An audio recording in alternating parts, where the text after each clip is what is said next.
आज रूस यूक्रेन लड़ाई का 31वां दिन। मारिउपोल के चेचन लड़ाकों का हमला जारी। चेचन रिपब्लिक के सदर ने जारी किया वीडियो।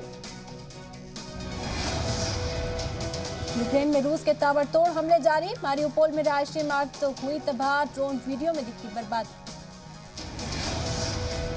रशिया यूक्रेन में छिड़ी लड़ाई के बीच अमेरिका के प्रेसिडेंट जो बाइडेन 2 रोजा पोलैंड के दौरे पर पहुंचे। अमेरिकी प्रेसिडेंट जो बाइडेन ने वॉर्सो में पोलैंड के प्रेसिडेंट अंद्रेजेज डूडा से मुलाकात की। प्रेसिडेंट बाइडेन ने वॉर्सो में पोलैंड के प्रेसिडेंट डूडो के साथ 2 तरफा बातचीत की। इस दौरान दोनों लीडरान के बीच यूक्रेन में छिड़ी लड़ाई को लेकर भी चर्चा। अमेरिकी प्रेसिडेंट जो बाइडेन ने पोलैंड की दारुल हुकूमत वॉर्सा में यूक्रेन के वजीर खारजा और वजीर दिफा से भी मुलाकात की। अमेरिकी प्रेसिडेंट जुमे को यूक्रेन के बॉर्डर से 100 किलोमीटर दूर पोलैंड के रेजो पहुंचे थे।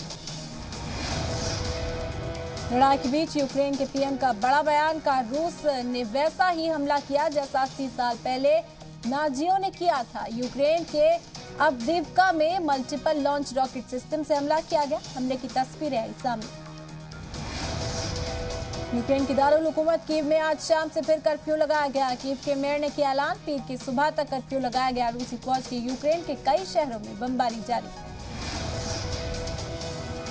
लड़ाई को लेकर कीव ने किया बड़ा दावा का रूस से जंग खत्म करने की तारीख तय। सराह के मुताबिक 9 मई को जंग खत्म करने का ऐलान कर सकते हैं पुतिन।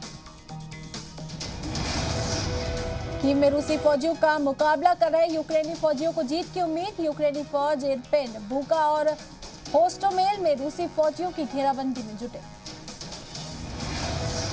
इराक में सियासी बहरान जारी। पार्लियामेंट में कोरम की कमी की वजह से नए प्रेसिडेंट नहीं हो सके मुंतखब। वोटिंग के लिए 329 में से आए सिर्फ 202 लॉमेकर।